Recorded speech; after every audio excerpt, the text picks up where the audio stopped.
This is water. It's a commencement speech that was given by David Foster Wallace in 2005. And there's a little preface that says, and David Foster Wallace is Brett Johnson's BFF, but that's a different story. And David Foster Wallace passed in 2008. David Foster Wallace was invited to speak to the 2005 graduating class of Kenyon College on a subject of his choosing. It was the only such address he ever made. This is water. There are two young fish swimming along, and they happen to meet an older fish swimming the other way, who nods at them and says, "Morning, boys. How's the water?" And the two young fish swim on for a bit, and then eventually one looks over at the other and goes, "What the hell is water?" This is a standard requirement of US commencement speeches, the deployment of a didactic little parable-ish stories. The story thing turns out to be one of those better, less bullshitty conventions of the genre. But if you're worried that I plan to present myself here as the wise old fish explaining what water is to you younger fish, please don't be. I am not the wise old fish. The immediate point of the fish story is merely that the most obvious, ubiquitous, important realities are often the ones that are the hardest to see and talk about. Stated as an English sentence, of course, this is just a banal platitude. But the fact is that in the day-to-day trenches of adult existence, banal platitudes have a life or death importance. Or so I wish to suggest to you on this dry and lovely morning. Of course, the main requirement of speeches like this is that I'm supposed to talk to you about your liberal arts education's meaning, to try to explain why the degree you're about to receive has actual human value instead of material payoff. So let's talk about the single most pervasive cliche in the commencement speech genre, which is the liberal arts education is not so much about filling you up with knowledge as it is about, quote, teaching you how to think. If you're like me as a college student, you've never liked hearing this, and you tend to feel a little bit insulted by the claim that you've needed anybody to teach you how to think, since the fact that you even got admitted to a college, this seems like good proof that you already know how to think. But I'm going to point out to you that the liberal arts cliche turns out not to be insulting at all, because the really significant education and thinking that we're supposed to get in a place like this really isn't about the capacity to think, rather about the choice of what to think about. If your complete freedom of choice regarding what to think about seems too obvious to waste time talking about, I'd ask you to think about the fish and the water, and to bracket just for a few minutes your skepticism about the value of the totally obvious. Here's another didactic little story. There are two guys sitting together in a bar in the remote Alaskan wilderness.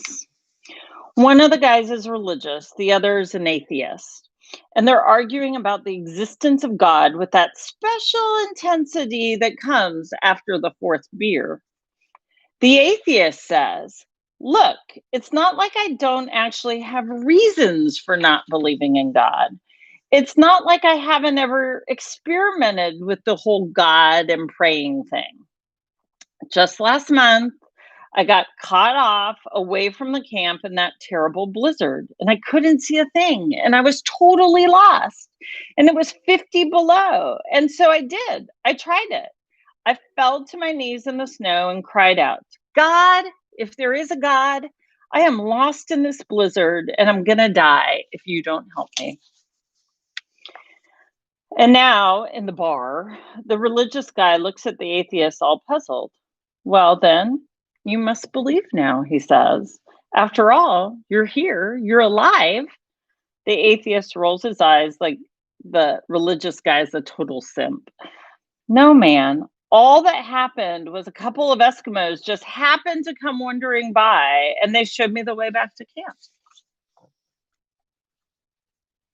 It's easy to run through this kind of standard liberal, this story with a standard liberal arts analysis. The exact same experience can mean two completely different things to two different people, given those people's two different belief systems and two different ways of constructing meaning from experience.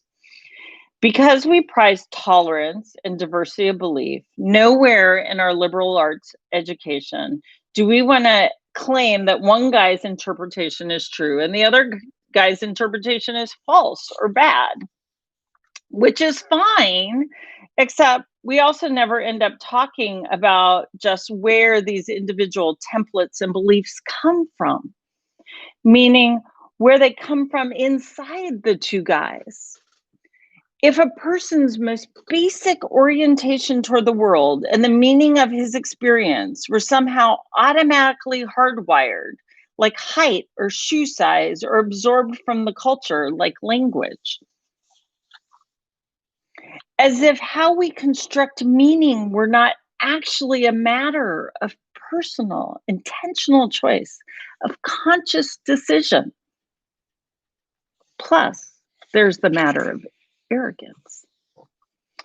The non-religious guy is so totally obnoxiously confident in his dismissal of the possibility that the Eskimos had anything to do with his prayer for help. True, there are plenty of religious people who seem arrogantly certain of their own interpretations too. They're probably even more repulsive than the atheists, at least to most of us here. But the fact is that religious dogmatists' problem is exactly the same as the story's atheists. Arrogance, blind certainty, a closed-mindedness that's like an imprisonment, so complete that the prisoner doesn't even know he's locked up. The point here is that I think this is one part of what the liberal arts mantra of teaching me how to think is really supposed to mean.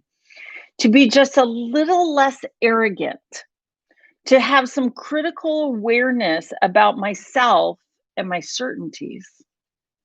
Because a huge percentage of the stuff I tend to be automatically certain of, it turns out to be totally wrong and diluted.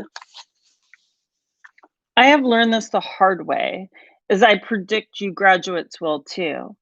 Here's one example of the utter wrongness of something I tend to be automatically sure of. Everything in my own immediate existence supports my deep belief that I am the absolute center of the universe, the realest, most vivid, and important person in existence. We rarely think about this sort of natural, basic self-centeredness because it's so socially repulsive. But it's pretty much the same for all of us deep down. It is our default setting, hardwired into our boards at birth. Think about it. There is no experience you have had that you are not the absolute center of. The world as you experience it, there in front of you or behind you or to the left of you or to the right of you, on your TV, on your monitor, or whatever. Other people's thoughts and feelings can be communicated to you somehow, but your own are so immediate, so urgent, so real. You get the idea? But please don't worry that I'm getting ready to preach to you about compassion or other directedness or so-called virtues. This is not a matter of virtue. It's a matter of my choosing to do the work of somehow altering or getting free of my natural hardwired default setting, which is to be deeply and literally self-centered and see and interpret everything through the lens of self. People who can adjust their natural default setting this way are often described as being quote, well-adjusted. which I suggest to you is not an accidental term. Given the academic setting here, an obvious question is how much of this work of adjusting our default settings involves actual knowledge or intellect? The answer, not surprisingly, is that it depends on what kind of knowledge you're talking about. Probably the most dangerous thing about an academic education, at least in my own case, is that it enables my tendency to over intellectualize stuff, to get lost in abstract thinking instead of simply paying attention to what's going on in front of me, instead of paying attention to what's going on inside me. As I'm sure you guys know by now, it's extremely difficult to stay alert and attentive instead of getting hypnotized by the constant monologue inside your head. What you don't know yet are the stakes of the struggle. In the 20 years since my own graduation, I have come to gradually understand these stakes and to see that the liberal arts cliche about teaching you how to think was actually shorthand for a very deep and important truth. Learning how to think really means learning how to exercise control over how and what you think. It means being conscious and aware enough to choose what you pay attention to and to choose how you construct meaning from experience.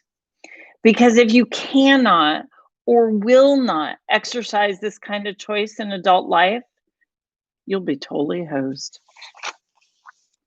Think of the old cliche about the mind being an excellent servant, but a terrible master. This, like many cliches, so lame and banal on the surface, actually expresses a great and terrible truth. It is not the least bit coincidental that adults who commit suicide with firearms nearly always shoot themselves in the head.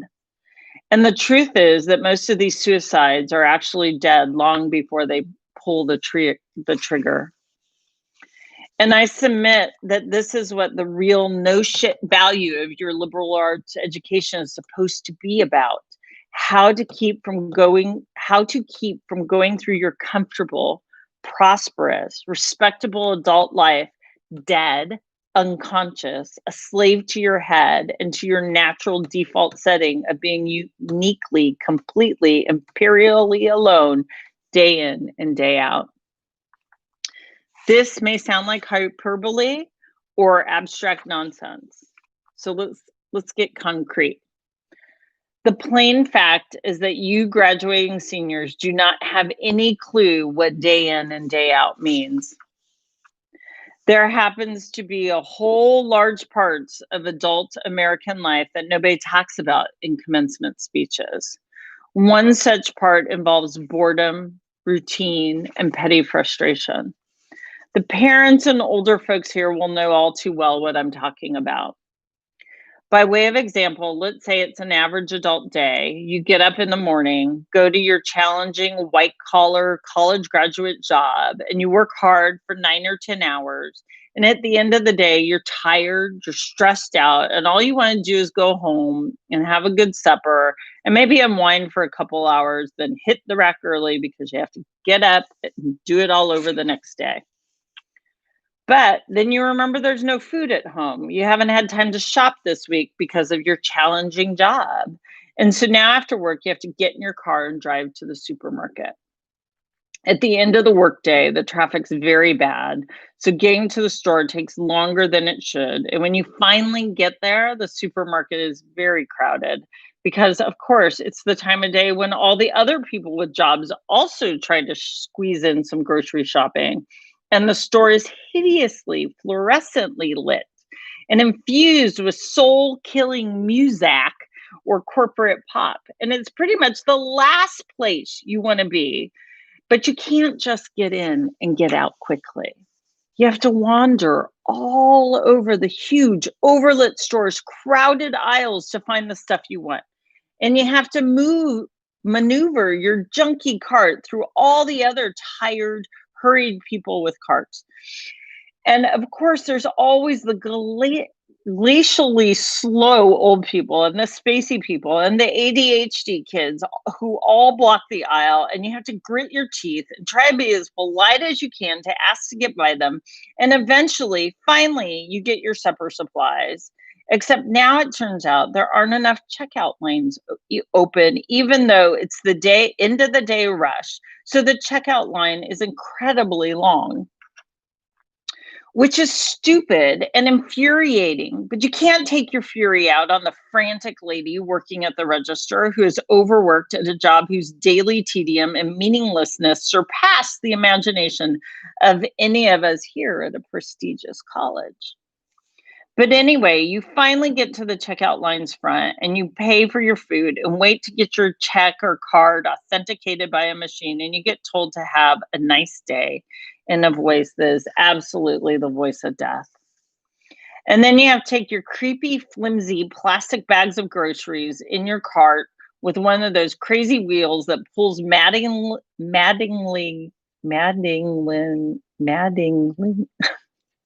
makes you mad, to the left, all the way out through the crowded, bumpy, littery parking lot, and try to load the bags in your car in such a way that everything doesn't fall out of the bags and roll around in the trunk of the car on the way home.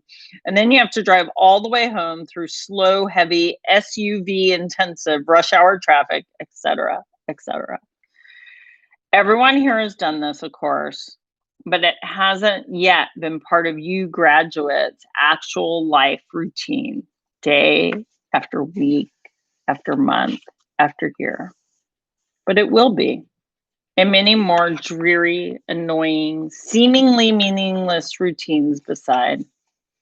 Except that's not the point. The point is that petty, frustrating crap like this is exactly where the work of choosing comes in. Because the traffic jams and crowded aisles and long checkout lines give me time to think. And if I don't make a conscious decision about how to think and what to pay attention to, I'm going to be pissed and miserable every time I have to food shop. Because my natural default setting is that situations like this are really all about me, about my hungriness and my fatigue and my desire to get home. And it's going to seem for all the world like everybody else is just in my way. And who the fuck are all these people in my way? And look at how repulsive most of them are, and how stupid and cow-like and dead-eyed and non-human they seem here in the checkout line. Or how annoyingly rude they are as people are talking loudly on their cell phones in the middle of line. And look at how deeply unfair this is. I've worked really hard all day and I'm starved and tired and I can't even get home to eat and unwind because of all these stupid goddamn people. But of course, if I'm more socially conscious, liberal arts form of my default setting, I can spend my time in the end of the day traffic jam being angry and disgusted at all the huge, stupid, lane hogging SUVs and Hummers and V12 pickup trucks burning their wasteful, selfish 40-gallon tanks of gas. And I can dwell on the fact that the patriotic or religious bumper stickers always seem to be the biggest, most disgustingly selfish vehicles driven by the ugliest, most inconsiderate, aggressive drivers who are usually talking on cell phones as they cut people off in order to just get 20 feet ahead in a stupid traffic jam. And I can think of how our children's children will despise us for wasting all the fuel's future and probably screwing up the climate, and how spoiled and stupid and selfish and disgusting we all are, and how it all just sucks, and so on and so forth. Look, if I choose to think that way, that's fine. A lot of us do, except thinking this way tends to be so easy and automatic, it doesn't have to be a choice. Thinking this way is my natural default setting. It's the automatic, unconscious way that I experience the boring, frustrating, crowding crowded parts of adult life when I'm operating on the automatic, unconscious belief that I am the center of the world and that my immediate needs and feelings are what should determine the world's priorities. The thing is that there are obviously different ways to think about this situation. In this traffic, all these vehicles stuck and idling in my way, it's not impossible that some of these people in SUVs have been in horrible auto accidents in the past and now find driving so traumatic that their therapist has all but ordered them to get a huge, heavy SUV so they can feel safe enough to drive. Or that the Hummer that just cut me off is maybe being driven by a father whose little child is hurt or sick in the seat next to him and he's trying to rush to the hospital. And he's in a way bigger and more legitimate hurry than I am. It is actually I who am in his way. Or I can choose to force myself to consider the likelihood that everyone else in the supermarket's checkout line is probably just as bored and frustrated as I am. And some of these people actually have much harder, more tedious, or painful lives than I do overall, and so on. Again, please don't think that I'm giving you moral advice or that I'm saying you are supposed to think this way or that anyone expects you to just automatically do it because it's hard. It takes will and mental effort. And if you're like me, some days you won't be able to do it, or else you just flat out won't want to do it. But most days, if you're aware enough to give yourself a choice, you can choose to look differently at this fat, dead-eyed, over-made up lady who just screamed at her kid in the checkout line. Maybe she's not usually like this. Maybe she's been up 3 straight nights holding the hand of her husband who's dying of bone cancer. Or maybe this very lady is the low-wage clerk at the motor vehicles department who just yesterday helped your spouse resolve a nightmarish red tape problem through some small act of bureaucratic kindness. Of course, none of this is likely, but it's not impossible. It just depends on what you want to consider. If you're automatically sure that you know what reality is and who and what is really important, if you want to operate on your default setting, then you, like me, probably will not consider possibilities that aren't pointless and annoying. Not that that mystical stuff's necessarily true. The only thing that's capital T, oops, I've skipped a page, sorry. If you want to operate, if you're automatically sure that you know what reality is and who and what is really important, if you want to operate on your default setting, then you, like me, probably will not consider possibilities that aren't pointless and annoying. But if you've really learned how to think, how to pay attention, then you will know you have other options. It will actually be within your power to experience a crowded, hot, slow, consumer hell type situation as not only meaningful, but sacred. On fire with the same force that lit the stars, compassion, love, the subsurface unity of all things. Not that that mystical stuff's necessarily true. The only thing that's capital T true is that you get to decide how you're going to try to see it. This, I submit, is the freedom of real education, of learning how to be well adjusted. You get to consciously decide what has meaning and what does not. You get to decide what to worship because there's something else that's true. In the day-to-day trenches of adult life, there is no actual thing as atheism. There is no such thing as not worshiping. Everybody worships. The only choice we get is what to worship. And an outstanding reason for choosing some sort of God or spiritual type thing to worship, be it JC or Allah or Yahweh or the Wiccan mother goddess of the Four Noble Truths or some infrangible set of ethical principles, is that pretty much anything else you worship will eat you alive. If you worship money and things, if they are where you tap really real meaning in life, then you will never have enough. Never feel you have enough. It's the truth. Worship your own body and beauty and sexual allure, and you will always feel ugly. And when time and age start showing, you will die a million deaths before they finally plant you. On one level, we all know this stuff already. It's been codified in myths and proverbs and cliches, bromides, epigraphs, parables, the skeleton of every great story. The trick is keeping the truth up front in daily consciousness. Worship power, you will feel weak and afraid, and you will need even more power over others to keep the fear at bay. Worship your intellect, being seen as smart, you will end up feeling stupid, a fraud, always on the verge of being found out, and so on.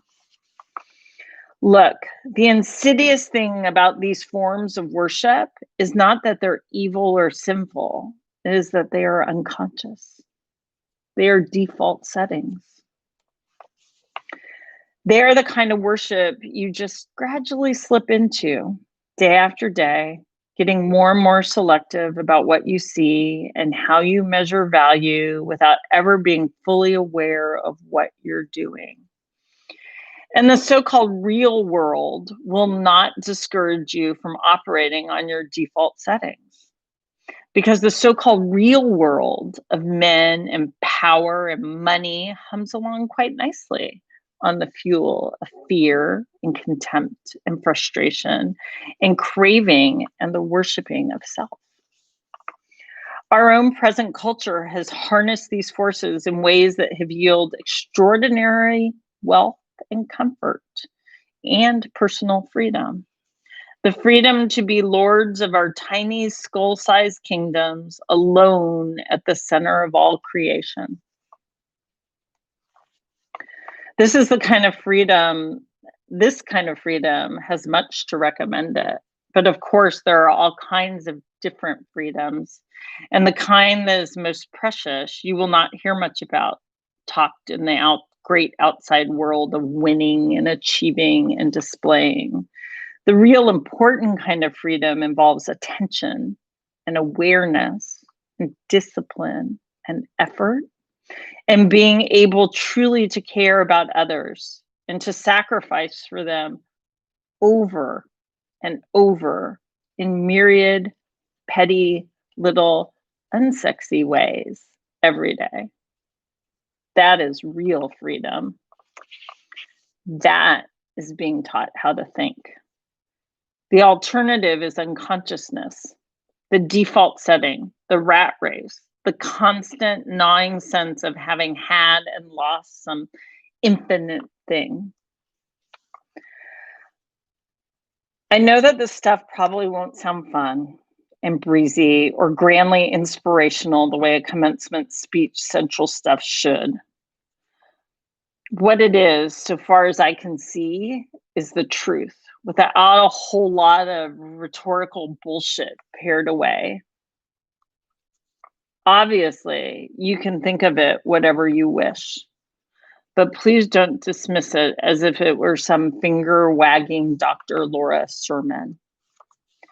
None of this is about morality or religion or dogma or big fancy questions of life or death.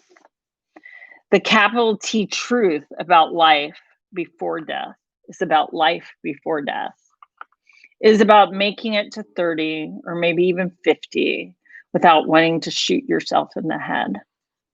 It is about the real value of real education, which has nothing to do with grades or degrees and everything to do with simple awareness. Awareness of what is so real and essential, so hidden in plain sight all around us that we have to keep reminding ourselves over and over. This is water. This is water. These Eskimos might be much more than they seem. It is unimaginably hard to do this, to live consciously, adultly, day in and day out. Which means yet another cliche is true. Your education really is the job of your lifetime, and it commences now. I wish you more than luck.